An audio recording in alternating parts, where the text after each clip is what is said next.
evening and welcome to Being Black and Craft, where we don't apologize for recognizing our influence on craft beer. This is Angie, the undeniable vixen, your host, and we have a great set of people here for our special guests.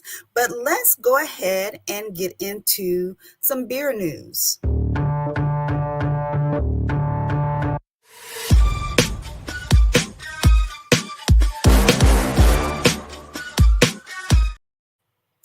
So first up, congratulations is in store for Black Frog Brewery. So we are thrilled to announce. We're thrilled to announce Pearl's Kitchen is opening up soon in Midtown Collaboration Center in Cleveland, Ohio. Get ready for the experience-inspired comfort foods in a space designed for community connection and culinary excellence. Even better, we're teaming up with Chris Harris of Black Frog Brewery to bring you the perfect pairing of bold flavors and craft beer. Together, we're serving up tastes of home, culture, and community. So I'm so excited. Friend of the show, and if I'm sure you've probably had Black Frog if you went to Barrel and Flow many years, and this is really a great opportunity for them. So get your beer and some nice tasty treats in Cleveland, Ohio. So also, while I was this weekend, of course, Black Beer Delegates had their monthly bottle share. I wear many hats, and that's one thing. So Black Beer Delegates, we had a bottle share. We had a great time, a good mix of folks there. Had some Smidox was in the building. Smidox Brewing, who has a brewery in planning still in Dallas, Texas, and the other delegates were there. We had some beer from New York, as well as my Chicago. When I was in Chicago, we had some beers there. And Black Man Brewing, he brought some of his stuff. And Brandon brought the biggest, a magnum of Weathered Souls beer. No, we did not finish it. And with all of us, it was that big. So also want to give a shout out to Hop Topic, Crafty Brothers, and Turkey Forest. So our annual Pullman Porter collaboration beer release suit drive with Turkey Forest Brewing and Crafty Brothers is back. Please consider donating a gently used professional attire to men and women in need. Your donation is an investment that will generate tremendous benefits for our community if you're in the Houston area. Even if you don't have clothes to donate, please come out to Big Owl Craft House and sip on Pullman Porter while you shop with our vendors and listen to our live DJ. I need to make sure that I see if I can get in contact with the mayor, Kendrick, to see if I can get some of that smoked pecan porter, because that sounds absolutely delicious. So if you're in the Houston area, go and check that out. That's coming up on the 23rd from 1 to 6 at Big Owl Craft Brew House. Then my other hat, hey, we usually Pink Boots Society has a biannual conference, but we are going to have a virtual conference this year, and we are taking submissions for panels and panelists. So make sure you check that out. Go to the on IG Pink Boots Society. There should be a link in the bio where you can check that out. If you are a Pink Boots member, and I'm sure they probably also have it for people who are not members, but that are wanting to submit their projects. And taking a little bit of a detour, because this is still craft and it's still Black, but this was very intriguing to me. So it's time to ditch your Fago or forget the Fanta and pick up a can of Afropop. That's a message from the founder of Oklahoma's only Black-owned soda company. Since launching his first product in December 2023, Jamal Stevens has had a problem. He can't keep his cans of all natural craft soda in stores because they keep selling out. I think Afropop is unapologetic, and I think it's very bold. We put a Black woman on the face of the can and put her up front of anyone and everyone for them to see, told Stevens to the Black Wall Street Times on Saturday. So Have y'all tried Afro Pop? I'm kind of interested. So need to figure out how I can get some of this soda from Oklahoma. I'm not a big soda drinker anymore, but I'm interested to try. I'm intrigued, definitely. And there's the Black of the Berry of Afro Pop. Then we have Black Calder. So this is a major step forward in our mission to make Black Calder a household name in the craft beer scene. But we still need you dope people. We want to take Black Calder you want to see Black Calder at your favorite store. Ask them if they will work with these distributors and request Black Calder by name. Your voice helps a dope beer on shelves and in the hands of more people who love what we do. Thanks for rocking with us. And this is Justin McGinney, Terry, and Jamal, and they're out of Michigan. So if you're in the Michigan area or near, because I know I'm in Texas, so I get my geographical nuances very, very weird because you can drive in Texas for 8 hours and still be in Texas. But if you're in those surrounding cities of Michigan, in that area, find out if Black Calder can be put onto your shelves. And that's it for the news.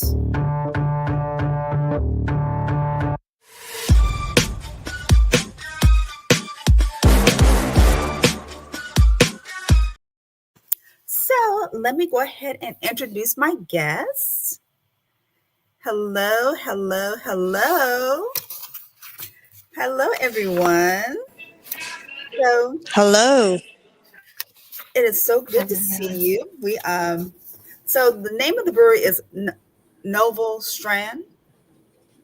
Novel Strand. Yes. Novel Strand. Okay. It makes me think of Shakespeare when I think of Strand. That's what I immediately think of that. But that's too much school for me. But let's see. Let's dive into it. It's y'all are in Denver, Colorado, right? Correct. Yeah. Okay. So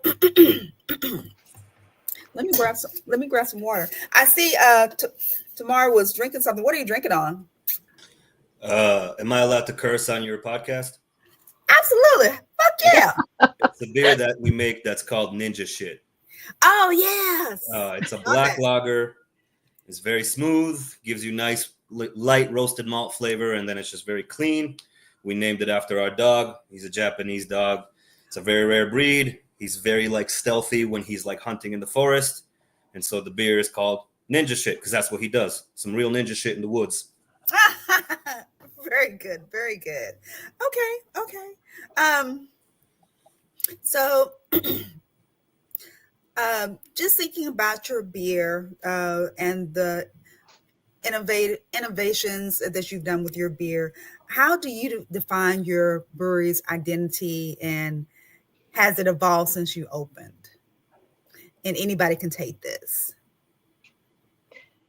I'd say that our approach, very much like ourselves, is fluid in the sense that, we're very different people in this room. Tamir and myself are married. Ayana, we all met during university days. We all kind of have a very different strand, if you will. Me with the engineering, Ayana in architecture, Tamir in the science aspect of it. And regardless of all of the different backgrounds, that all kind of was brought together around craft beer and sharing a good time and sharing a good conversation. So there's no necessarily labels and definitions to each one of them, and it's kind of just continues to be fluid. So I'd say it's always followed the same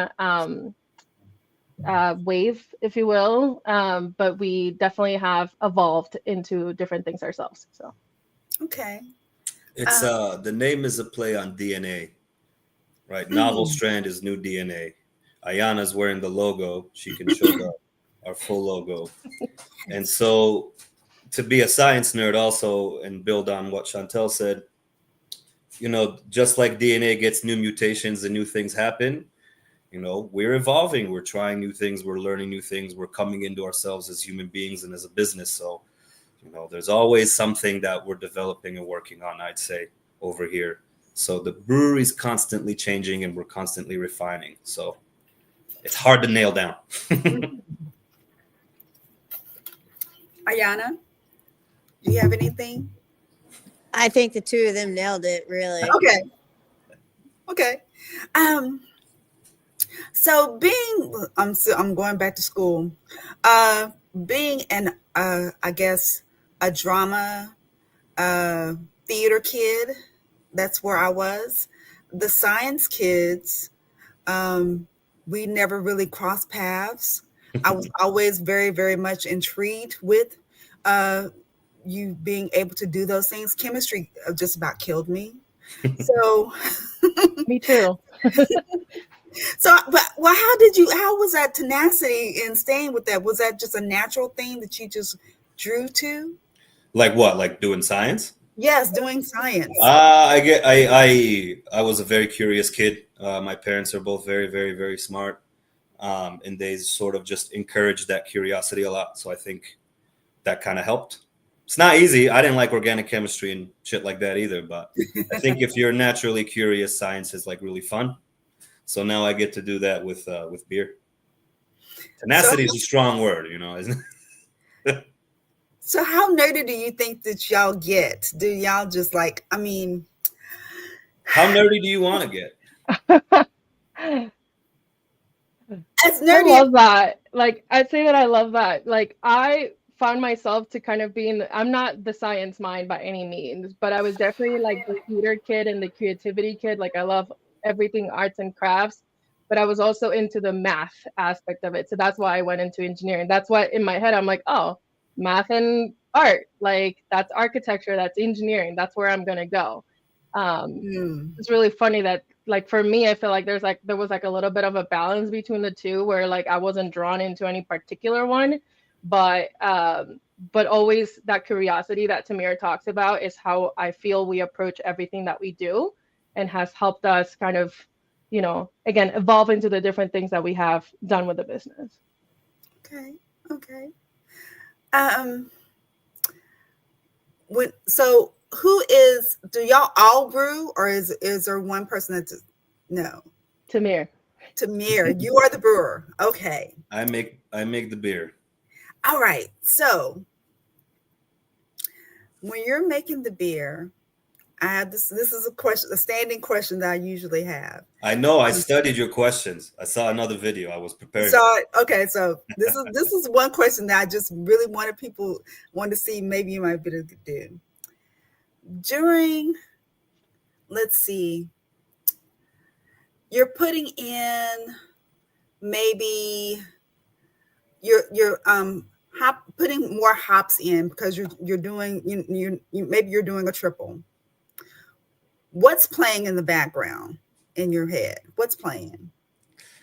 Uh, it's a tough question. It's not always music. Okay, Sometimes it's just, thoughts about the world and life and tell me. pontificating. No, yeah, I mean, that's what I'm telling you. Oh, okay. Sometimes it's music. Yeah,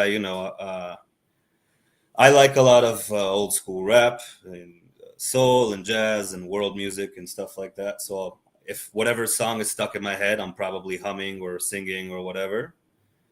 And then sometimes, yeah, I'm thinking about what's going on in the world in other countries, in this country, different people, different groups. You know, there's a lot. The gears keep turning, so it changes.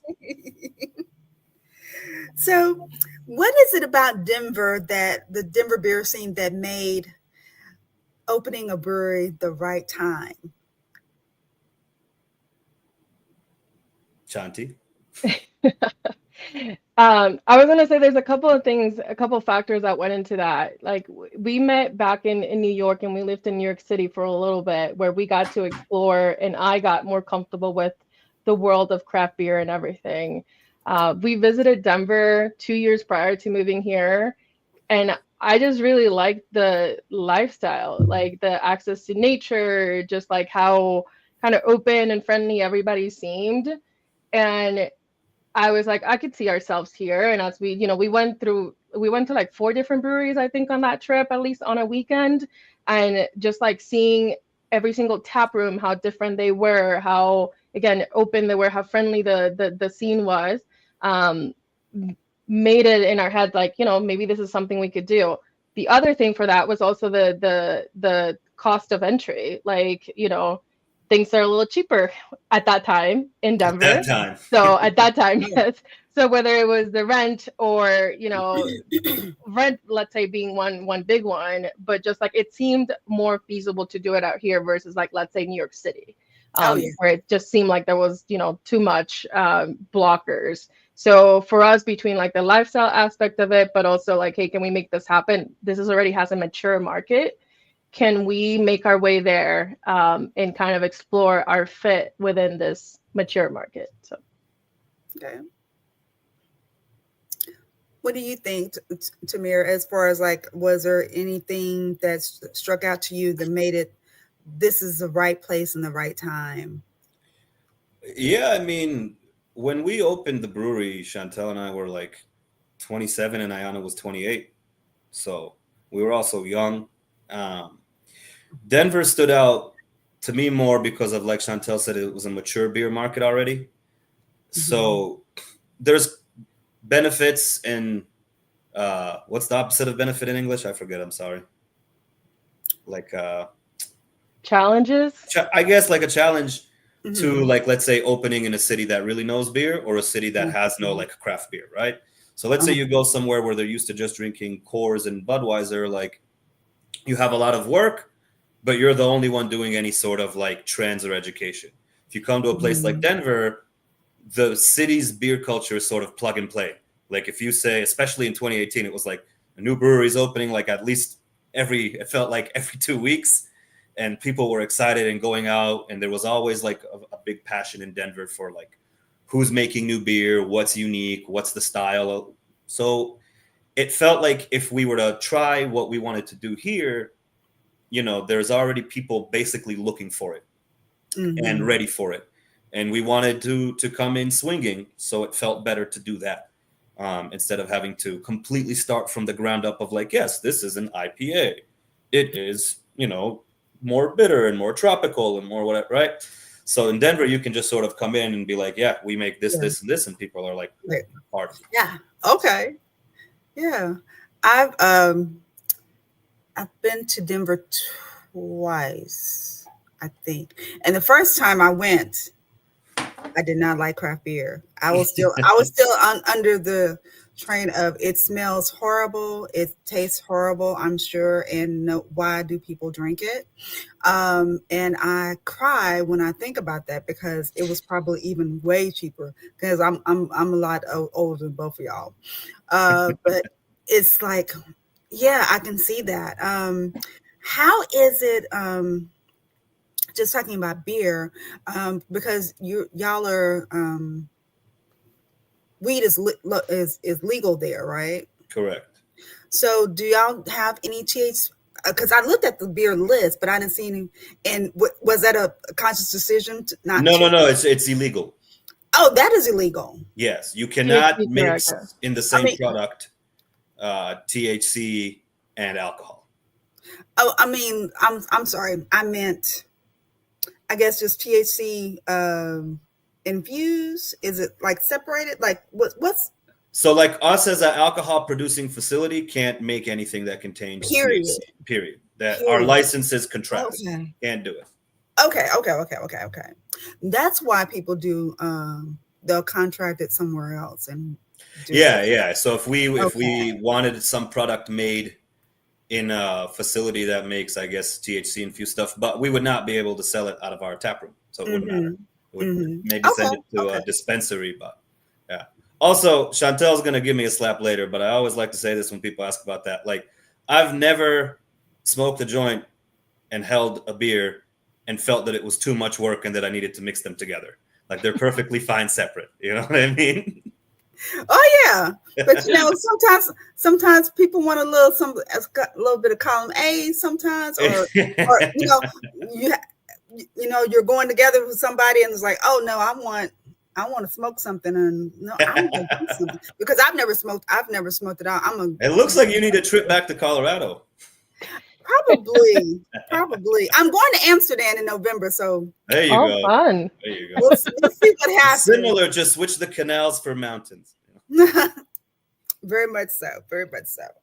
So Chantel, um, let me ask you, as far as being BIWOC in the brewery industry, knowing that it's heavily dominated by male culture, have you had any obstacles or challenges that you've had to face with doing the business work? Because I'm assuming that you're doing some front of house things. Yeah. Um, Tell me about that, if anything has happened. Yeah, I'm definitely more on the front of house thing. As Samir says, he makes the beer. He always jokes around, she makes the business. Like I do all the other stuff, whether it's like, creating partnerships with businesses to do events together, hosting events, like creating some of the programming at the brewery. That's more of kind of my world. Um, I'd say, like, honestly, I haven't had a lot of issues or, nothing big that comes to mind um, in my experience in the craft beer industry. I do come from a world where it's very heavily male, like some, white male dominated as well, being in construction, because I still have my full-time job, same as Mhm. Ayana. I work in software now, but before being in construction. So I was never afraid to step into that space of like, you might be the only one in the room that looks like you, that sounds like you, whatever the case is. English is also my second language. So sometimes in the beginning, I used to struggle with the language and just like kind of, being comfortable, being like owning myself in this space, right? So I think with my experience in construction, I was able to kind of take that into craft beer as well, even if I was not, um, kind of again, there's not a lot of people in that room look at like myself. Like I was Mhm. always comfortable to be in that space because I knew that I belonged there as well. So I haven't had a lot of issues like that. Like there's always a little microaggressions here and there. The people, like if they're asking you about a beer and then you start talking about the beer and you Right. have the knowledge about that beer, the hops or the style, whatever is being used, you might be questioned a little bit more. Like Mhm. they don't necessarily trust what's being said. Like times where it's like I'll be talking to the person and then they see Tamir walk by and they're like, Tamir, and then kind of re-ask the question to kind of get that validated. And I'm like, I Mm. just told you that. Like, you didn't need to do that, for example. But it doesn't happen, like I said, very often. It's like very, very minimal, and probably more so kind of in the beginning of it versus like these days. But yeah, I'd say that that was probably some of it in the beginning, but it's not something that like happens often. It was Okay. also annoying in the beginning. Like we would go somewhere together, and I run my mouth, I talk, so people know me. Um, and Chantel's with me the whole time, and then Chantel will go to the same place with a friend and not with me, and it's like the people that she spoke with almost like didn't remember her, which is Mm. like that's fucking bullshit. Like, so that's Mhm. something that always annoyed me about it, because we always joked like everyone wants to like be friendly and equal and blah blah. And it's like Chantel said, it's not like there's many people in the room that look like her or whatever. You'd think they Right. would remember, but that was in the beginning. Now, because we've been open, and obviously Chantel goes to a lot more things by herself now, and without thinking twice, is like, yeah, I'm the owner of Novel Strand. Let's talk about blah blah blah. Doesn't happen thankfully anymore, but it did used to fluff our feathers or ruffle our feathers in the beginning, that like that was something that was happening, especially for me, because I was like, what the hell, like we told you she's opening the brewery as well, like you should recognize her. She talked to you, Right. she's nicer than me, she's more pleasant, you should remember her. So, So let me switch gears just for half a second. So y'all are married. So tell me, I know that you said that y'all met in college. so Ayana and I were friends first, Okay. and Ayana and I would hang out all the time. Ayana just went bye I guess. And we would hang out all the time at a bar called The Ruck in Troy, New York, where we all went to school. Um, and one of the days that we were there, Ayana and Chantel had known each other from when Chantel was in the architecture program. And so Ayana actually introduced Chantel and I. Oh. It's her greatest work to date. And so, yeah. So we met through Ayana, and that was 13 years ago. And here we are. So We met at a bar, and now we have a brewery. Please drink responsibly. I take it that you are not the shy one out of the two. Hey, he's certainly not. So tell me a little bit more about the place where you are as far as the neighborhood, and are you doing anything as far as being in the community, being a part of the community, or doing outreach of any sort? Yeah, so we are the brewery is located in a very neighborhood like specific area. Like we're not in a commercial byway, if you will. We're very close to a couple of boulevards that, again, there's enough access, but we are like one of, let's say, two businesses in like a 5 block radius on either direction. It's all homes around us. So when we were looking for a place, that's something we actually had in mind. We wanted something a little bit more neighborhoody, like community centered, kind of, embedded in the middle of things. So it is quite calm, as I like to say. Like it is, it's not like the big party central, like Rhino and Ballpark area and all these other places that are like, um, just different. We definitely do a lot of events for the community, whether it's, we have book clubs that we host.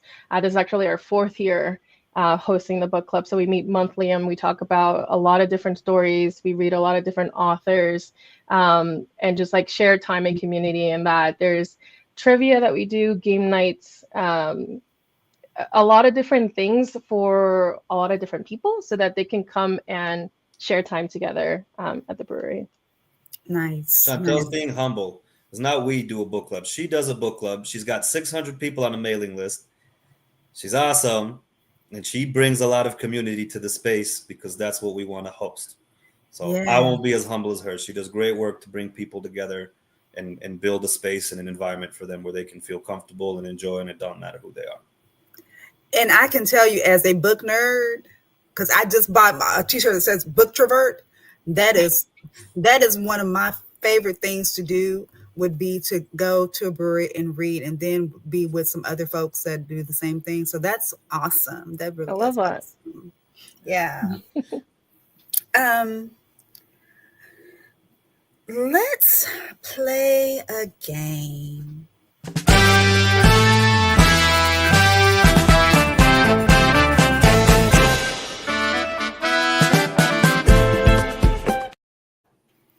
So I was looking at your beer list, and so let me go over a couple. And I'm going to start with you, Chantel. An interpretation of Kolsch style beer, we use 100% Wehrmann bark pills malt and a combination of Tenang and Matuka hops. Motueka. So what is your favorite cologne? Ooh. It's actually going to kind of sound funny. I was going to say Chanel No. 5 first because it sounds like my name, and also it's the only cologne I've ever had because I don't use it very often. So it's just like has lasted me for forever. Wow. Okay. And it's a classic. It's a classic. It's a classic. Yeah. I mean, people have been. I mean, they still I like the classics. Yes. Let's see. So we literally talked about this. Ninja Shed. Our special Schwartz Black Lager brewed in honor of our good boy ninja dog, Shoku. Brewed with all German malt, Hildertau, traditional hops, proper German lager yeast fermented cold and slow, lagered even colder until it's ready. And I like the way that you put in these descriptions what it tastes like. Crisp, clean lager with the softest, sneakiest kiss of darkness, sublime smoothness. So Tamar, what is your, if you could do it, your top ninja style move? Shit. Can I do it? Of course. I think a ninja move that everyone should learn, and it's very likely you will at one point in your life use it, is how to roll. Just how to do a roll. Like instead of falling on your face when you trip over, you just tuck and roll. That has saved my life twice. Really? I ain't lying. Ninja shit. You got to know it. That's my go-to move. Tuck and roll. Okay. Ayan, are you able to talk? I most certainly am. So, She's real, everyone. We swear. um, Sergio Drago Rosé is a Sicilian rosé produced with 100% Nero Diavolo grapes. I'm not sure if that is because I see you do natural wines. I don't know if y'all make that or if y'all just have that in house. We just procure them, yeah. Yes. So, what would be the best Sicilian or rather Italian food that you would pair with this? We said that was a rosé. Yeah, Yes. girl. I do happen to be in my rosé era right now, so I would go with a nice bruschetta with prosciutto on it. Yes. Drizzled with Get balsamic vinegar. That sounds perfect. That's one of my best starter meals. As far as starter. And then the last one, and anybody can take this, feng shui. So the iron goddess Taiwanese black tea, fermented with real chinola, passion fruit, and guava, grain free, stupidly delicious. So it tastes like ripe, fresh juice and absolutely lovely. So feng shui. So because it makes me think about that other lady that says, release these different things back into your life, release it out of your life, for decluttering. How have you kind of feng shui your life? Have you done anything in that capacity? Made things kind of neutralize things? I'll take that one. Thank you, babe. Please take it. I don't want to take that one. I think my biggest thing is like, I don't know, we're always busy with all these things and can get kind of like sucked into the world with just like everything that's going on. And I think it's important to sometimes, even if it's just for a little bit, take a little step back and actually list out what are your priorities or what are your goals, whether it's, not necessarily like New York resolutions or things like that I'm talking about, but just like what are the things that are important to you and focus on that. Focus on that only versus letting yourself get distracted by all the different things that can pull you away. Because again, we live in a very chaotic world and you can easily get sucked into any particular thing. And if you don't have focus about what matters to you and, to your loved ones around you, you can get lost in it. So that's my little tidbit of just like really think about it and list down the things that you want to focus on, because there's only so much that a person can do, right? So whether it's that this top 3, top 5, whatever it is, we don't need 10 things that we all need to be focusing on at the same time. So that's my approach, because between having a full-time job, running the brewery, and wanting to do things outside of that space, right? Wanting to live life and be a person, there's just a lot out there. So yes, and it's really important to get that balance because you're married, you have the puppy there, and then you're trying to do, you're wanting to have a full life and be able to wear several hats, which, we as women do that very, very well. So, but you don't want to get burnt out either. correct. So take that time, definitely. So, Tamir, let me talk a little bit more about the beer. All right. I have a beer question as far as like question. I guess giving advice to a young person that's growing up in the beer world that's wanting to be a brewer. How important is it to someone that's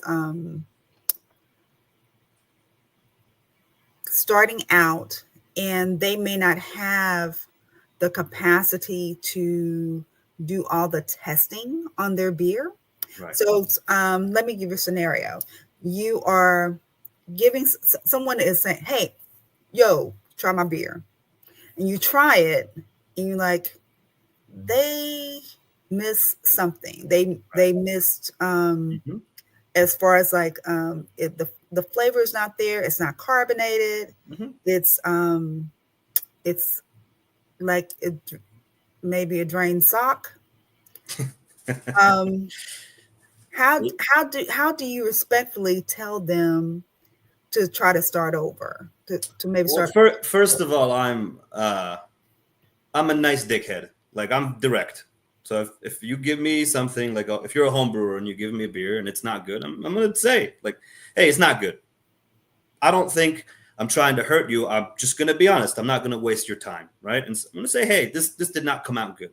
But then I'm gonna ask you a few questions, because I don't think you need testing at the level that, very big commercial breweries have. It's very important for them. Mhm. They're on a lot of markets, on a lot of shelves. The product has to be the same. They need to do testing. For a lot of the smaller breweries, I'm not saying make shitty beer, but don't concern yourself with like these tests. What I would always recommend is understand the process that you are working on. Do you understand the steps and the reasoning behind the steps of making a specific style of beer? Did you read something just to read the article, or did you understand, hey, okay, when I'm reading about carbonation, looks like this is what I'm being told to do, use a low PSI, carbonate for a while, take your time, check it often. Like, I think a lot of us try to just do something that someone else did that we liked, instead of taking the time to Mm. understand your system. And I was trained as a scientist, and so I think the most important thing is to be able to break down a system to its components so you can Mhm. understand it and then put the components back together into the system. That's science. So I think everyone can do that. I don't think that you need to be born a specific. I think humans have a natural curiosity. We all did. That's why we all got to here. Um, and so I think that's the most important thing. Honestly, whether you're a brewer or a chef or a human being, do you understand what you're doing and why you are doing it and why it has to be done sometimes in a specific way? Because I think if you understand that, you avoid getting to situations where you would need to test a beer to find out what went wrong. Mm. Okay. So sometimes you have to fuck up to learn what was wrong so that you can make it better. Mm-hmm. I always joke that I like to be right, which means I sometimes have to be wrong so that I can fix my bad opinions and my bad approaches and my bad whatever and make them right. So I think it's okay if you are a home brewer or a commercial brewer or whatever, and you made a beer and it didn't come out good. It's more important to understand, well, why didn't it come out good? I don't necessarily need the test. I need to understand what went wrong before it got to this point. That's Mm. me. That's my 2 cents. Okay. Okay.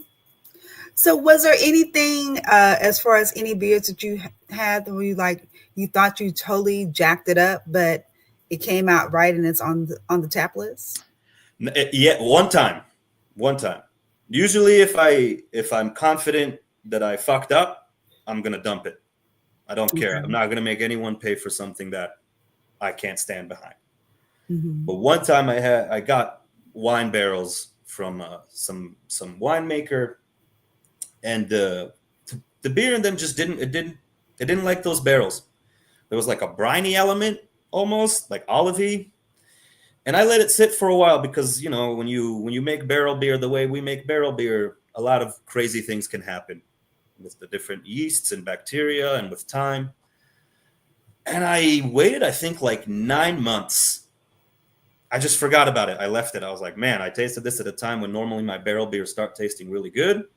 This Mm-hmm. one did not, and I just forgot about it. And then 9 months after that, I went back to it, and I was about to dump those barrels. It was a day of like, yeah, let's just get rid of it so we can move those out, get new barrels in. And I took the nail out of the wood, and I tasted the beer, and I literally was like, oh shit, it fixed itself. It's good. And we needed a sour, funky kind of beer at that time. Mm-hmm. And so we were able to package it in kegs, and we called it right on time. Perfect. So Perfect. that was the only time where something that was going to get dumped ended up fixing itself. Usually my spidey sense is correct. If I don't like it, it's generally not going to fix itself. Mm-hmm. So, Chantel, so let's dream a little bit. Every day. Let's dream a little bit. Where do you see the brewery being in the next 5 years? Or what are you thinking about for the next step? Iteration. Yeah. Yeah, I will say we recently actually got switch our licenses in Colorado in order to be able to serve like wine and cocktails. You need a different license. So Mhm. we went from like brewery manufacturer to a brew pub essentially. So we're still making our beer, serving that in house, and we can distribute to like other businesses. But we now carry wine, cocktails, non-alcoholic beverages that we're making in-house as well. Kind of just opening it up a little bit, opening it up more for a bigger audience, just, more people that feel there's something for each one of them, if you will. So that was a really big change for us. We took us like 9 months to get that license. Mhm. So I think that in itself was a big step for us. And I think in this year, in conversations in our plan of like what does this next iteration of us looks like, is continuing to make the beer that we make well, right? Continuing to like knock it out of the park with the beer that we do, being more consistent about the SKUs that we have, like the styles that we bring, having more like people can expect these five, these things that will always be here, but also explore and get better at those other beverages, right? To be able to again offer something stellar to everyone that comes through that door. It doesn't Mhm. matter that it's not something that we make in house, is whether it's the producers that we work with that provide the wine. We also have a coffee shop in the morning, coffee service that we do like 7 to 1, and we're about to extend hours as well. But every single thing that you can taste out of that tap room is great quality. That's what we want. We want to stabilize ourselves in a certain manner to be that go-to place for people. Not Mhm. only how comfortable is a space, but is anything product wise you can expect to just have a really good experience with the bartenders, the people, just everything that's there. I think stabilizing is the first thing. But we always talk about growing and what does that look like. So when it comes to like dreaming, there's definitely whether it's a mountain location or whether it's expanding our current space to the building that we have next door. There's a couple of things that we have at play that we would love to see happen.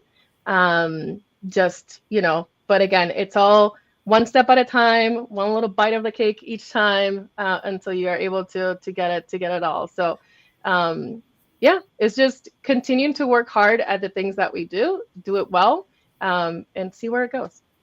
That's awesome. Okay. You want to earn your business, You work Yeah. hard to get it. I mean, it's so smart. I think we have a brewery that just started doing coffee service, and it's so smart to have it's like one truly a one-stop shop, because I need my one cup of coffee. I've got it used to be three, but I had to have my one cup of coffee. And why not go to my favorite brewery to go and get it, and then I can have I can decide if I want a beer or old fashioned when Yep. when I get off work. Yeah, Your it's day to also day to night. we're in the neighborhood, so it makes sense to offer everything to all the neighbors, right? Like, why have to go 8 blocks away if you can walk 2 blocks over and get coffee or beer, or next year we'll be selling eggs if bird flu goes away. Fuck it, it's not. Well, those are all of my questions that I have for y'all this evening. I thoroughly enjoyed talking to y'all. It's been amazing. I know that this has to be a go-to place I'm sure I'll go back to Denver sometime soon, and come and check y'all out, because it seems like it's really cozy and really a nice warm place to go to and just enjoy and just be my neighborhood bar while I'm there. So That's what we um, try to do. So yeah. So just stick with me for 1 second and we'll go ahead and say our good nights.